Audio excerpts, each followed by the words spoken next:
मैं आज आपको मिलवाने जा रहा हूँ लाहौर के अली अब्बास से, जो पहले मॉडल थे। 6-7 साल मॉडलिंग की, रैंप पे वॉक किया, बड़े बड़े एक्ट्रेस से मिलना, लोगों से मिलना, पार्टीज में जाना, गेट टुगेदर्स में जाना, ये इनका मामूल था। फिर एक दिन ऐसा क्या हुआ कि इनकी जिंदगी की काया पलट गई। उर्दू पॉइंट की वीडियोस देखने के लिए हमारा चैनल सब्सक्राइब कीजिए और बेल के आइकन पर क्लिक कीजिए ताकि आप हमारी तमाम आने वाली वीडियो से बाखबर रह सकें।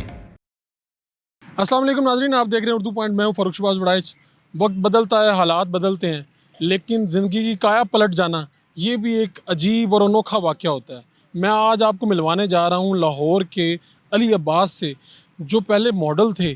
6-7 साल मॉडलिंग की, रैंप पे वॉक किया, बड़े बड़े एक्ट्रेस से मिलना, लोगों से मिलना, पार्टीज़ में जाना, गेट टुगेदर्स में जाना, ये इनका मामूल था। फिर एक दिन ऐसा क्या हुआ कि इनकी ज़िंदगी की काया पलट गई। वही लड़का जो पहले मॉडलिंग करता था, रैंप पे वॉक किया करता था, वो तबलीग करना शुरू हो गया, अल्लाह की राह की तरफ आ गया। ये सब कुछ कैसे हुआ? अली अब्बास की कहानी उन्हीं की ज़ुबानी सुनते हैं। अली अब्बास साहब, एक वक्त तो ऐसा था कि पैसे भी थे, एक्ट्रेस और एक्टर से मिलना जुलना भी था, सब कुछ आपके पास था, चकाचौंध थी शोबिस की। और फिर आपने लंबे लंबे बाल कटवा ली और दाढ़ी रख ली। ये सब कुछ कैसे बदला?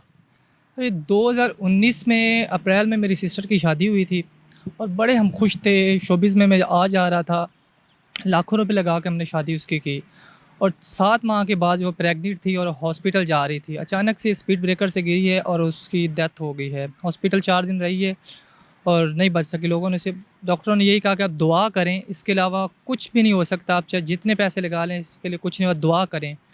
तो जब हम घर गए हैं तो कुछ दिन तक तो मैंने किसी से बात ही नहीं की है। तो मुझे भी बहुत डर लगने लग गया कि यार जैसे एक नॉर्मल जा रही थी, कोई ऐसी मौत हुई अचानक से, कुछ भी ऐसा नहीं हुआ है। तो मेरी सिस्टर जवान की एक डेथ हो गई है, तो मैं क्या हूँ? मुझे ज़िंदगी से डर लगने लग गया कि यार मैं अभी रास्ते में जा रहा हूँ, कहीं मुझे मौत ना आ जाए, मैं किस गफलत में पड़ा हूँ। तो इसलिए मैं काफ़ी ये सोचता रहा। तो फिर अचानक से मैंने सोचा कि मैं क्यों ना शोबिज़ छोड़ ही दूँ, कि मैं काम भी कर रहा हूँ, इतनी मेहनत भी करता हूँ, लेकिन फिर भी वो हराम का होता है सब कुछ। कि अपने लोगों से मिलना होता है, गैर महरम लड़कियों से मिलना होता है, सॉन्ग्स पे जाना होता है, पार्टीज़ में जाना होता है, जहाँ पे वो बुलाते हैं आपको। नमाज़, यहाँ तक कि नमाज़ छोड़ के आपको जाना पड़ता है। उधर से अज़ान हो रही होती थी, इधर से हम वीडियो बना रहे होते थे, सॉन्ग्स पे बन रही होती थी वीडियो, एक्टिंग हो रही होती थी, रैंप वॉक कर रहे होते थे। तो जब मैंने देखा कि यार एक ज़िंदगी का पता ही नहीं है, 1 मिनट का नहीं पता है, तो इसलिए मैं शोबिज़ छोड़ ही क्यों ना दूँ। तो लोगों ने मुझे कहा कि भई आप शोबिज़ को ना छोड़ें, ऐसा करें कि आप अल्लाह के रास्ते पे जाना चाहते हैं तो आप जाएँ, अच्छी बात है।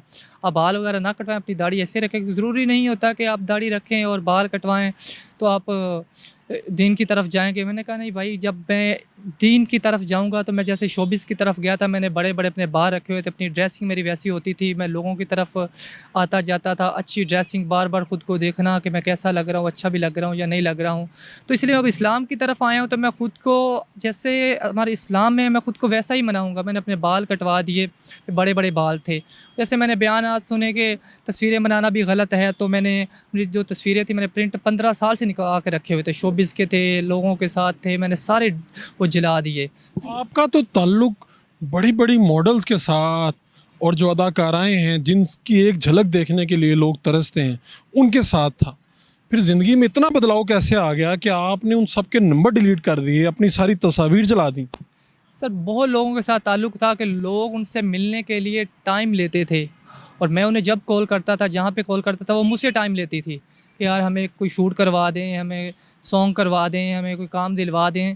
तो मैं उन्हें इग्नोर करता था। तो फिर जब मैंने देखा कि ज़िंदगी का तो पता नहीं है, ये शोहरत से सब कुछ यहीं पे रह जाना है, तो हमने इस दुनिया से चले जाना और सिर्फ हमारे अमाल काम आएंगे। ये लड़कियाँ, ये पैसा, ये शोहरत कुछ काम नहीं आएगी। क्योंकि मैंने देखा ऐसे बड़े बड़े लोग भी हैं जो शोबिस छोड़ के और फिर भी वो अपनी लाइफ में खुश हैं और कामयाब हुए हैं। एक्टर्स हैं, ऐसे क्रिकेटर्स हैं जो मैंने देखे हैं कि अपने छोड़ के, जैसे जुनैद जमशेद है, इंज़मामुल हक है, तो उन्होंने छोड़ कर अभी अपना कैरियर फिर भी जो है वो अपनी ज़िंदगी में खुश हैं। आज की ज़िंदगी और शोबिस की चकाचौंध वाली ज़िंदगी, इन दोनों में बुनियादी फ़र्क क्या है? आज जब आप रात को सोने लगते हैं तो सोचते क्या हैं?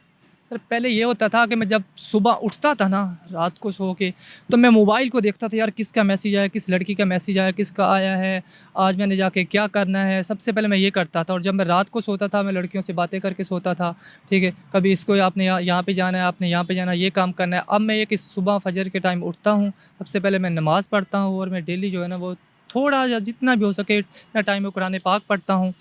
जब मैं सोता हूँ तो मैं अल्लाह का ज़िक्र करके सोता हूँ, क्योंकि पता तो होता नहीं है कि अल्लाह से तौबा करके और सबको माफ़ करके सोता हूँ कि अब मैं सोऊंगा तो ऐसे ही होता है जैसे इंसान एक मर जाता है। तो दौलत की रेल पेल भी थी, शोहरत भी थी, कभी ऐसा तो नहीं लगा कि यार ये मैंने क्या कर दिया, दोबारा दिल तो नहीं किया कभी जाने का? नहीं, दोबारा दिल किया है, लेकिन मैंने एक ही चीज़ सोची हुई थी कि अली अब्बास अगर आप शोबिज़ में दोबारा गए तो जो आपने जितनी भी इबादत की है ना, सर्दियों में मैं बीमार था तो मैं 3-3 दफ़ा मुझे वज़ू करना पड़ता था नमाज़ पढ़ने के लिए। मैंने यही दिमाग में सोचा, जब मैं एक दफ़ा भी किसी से मैंने बात कर ली या मैं शोबिज़ में चला गया तो मेरी जितनी बातें आते थे वो ख़त्म हो जाएगी। अभी तो उम्मीद है ना कि अल्लाह ने, मैंने तौबा की है और जवानी की तौबा अल्लाह को पसंद है, इबादत भी जवानी की पसंद है, कि अल्लाह ने मेरी तौबा कबूल कर ली होगी। लेकिन एक जैसे हम किसी इंसान को भी 1-2 दफ़ा धोखा देते हैं तो वो हम पे यकीन नहीं करता है। तो मैंने यही सोचा कि अब मैंने अगर दोबारा मैं गया, लोगों ने बहुत फ़ोर्स किया कि आप बैक स्टेज पे रहें, फ्रंट पे ना आएँ। राब्ता तो किया होगा लोगों ने। बहुत लोगों ने अभी तक रब्ता करते हैं कि आप आ जाएँ, और भी करते हैं। ऑफ़र्स भी करते हैं, हर तरह के ऑफ़र्स करते हैं।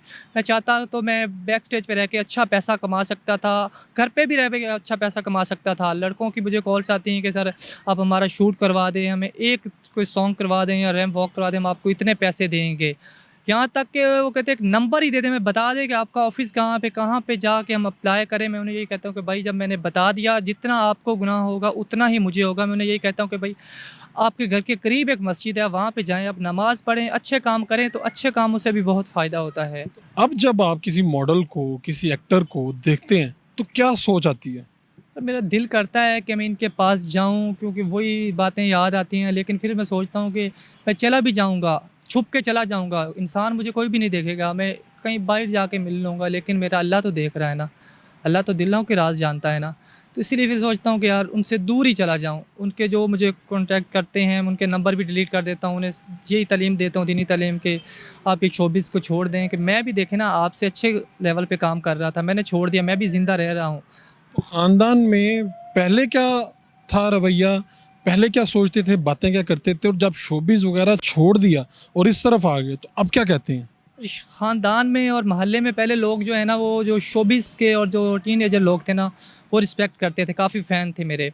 लेकिन जो बड़े-बड़े लोग थे, बुज़ुर्ग थे हमारे, वो बिल्कुल अजीब तरीके से देखते थे, क्योंकि फ़ैशन करना, ऐसी जीन्स पहननी, बड़े-बड़े बाल, कलर्स किए हुए हैं, तो अजीब तरीके से देखते थे, मतलब इज़्ज़त इतनी नहीं करते थे। जब से मैंने छोड़ा है, पहले मैं मस्जिद में जाता था, सिर्फ़ जुम्मे की नमाज़ पढ़ने के लिए जाता था और पीछे बैठता था, और लोग बड़े अजीब तरीके से।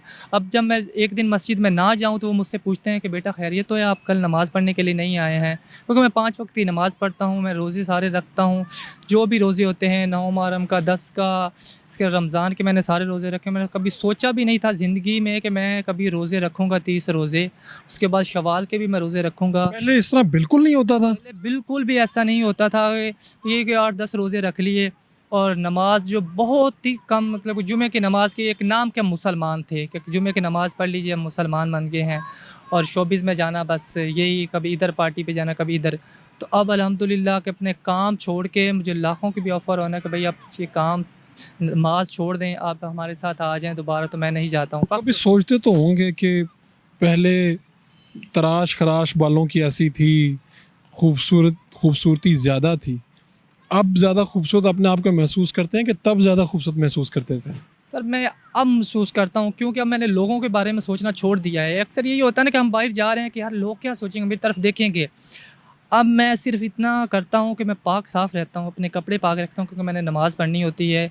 तो पहले ये होता था कि मैंने बिल्कुल रेडी होके जाना है, तो लोग क्या सोचेंगे, अब मैं उनके बारे में बिल्कुल भी नहीं सोचता हूँ। मैं सिर्फ़ सोचता हूँ कि यार मैं अल्लाह के रास्ते पे आया हूँ, अल्लाह जिस तरह का भी आप हैं अल्लाह आपको कबूल करता है। सिर्फ़ आप पाक साफ़ रहें और नमाज़ पढ़ें, अल्लाह के रास्ते पे चलें, तो अल्लाह आपको देखता है। अलिफ लाम मीम ज़ालिकल किताबु ला रैब फ़ीहि हुदल लिल मुत्तक़ीन। मेरी ज़िंदगी में एक ऐसा वाक़या आया कि मैंने अपनी ज़िंदगी को चेंज कर दिया। तो मैं चाहता हूँ कि आप लोग भी अपनी ज़िंदगी को चेंज करें, अपना रिज़्क़ भी कमाएं हक हलाल का, और साथ में नेक अमाल भी करें और नमाज़ पढ़ें, दुनिया के भी काम करें और अल्लाह के रास्ते पे भी चलें। तो ऐसा मैसेज लोगों को दें कि जो आप अल्लाह ना करे इस दुनिया से चले भी जाते तो आपको उसका फ़ायदा आपकी कब्र में भी मिलता रहे। आप ये सॉन्ग्स वगैरह सुनते हैं, वीडियो बनाते हैं, तो इसका बहुत सख्त गुनाह है।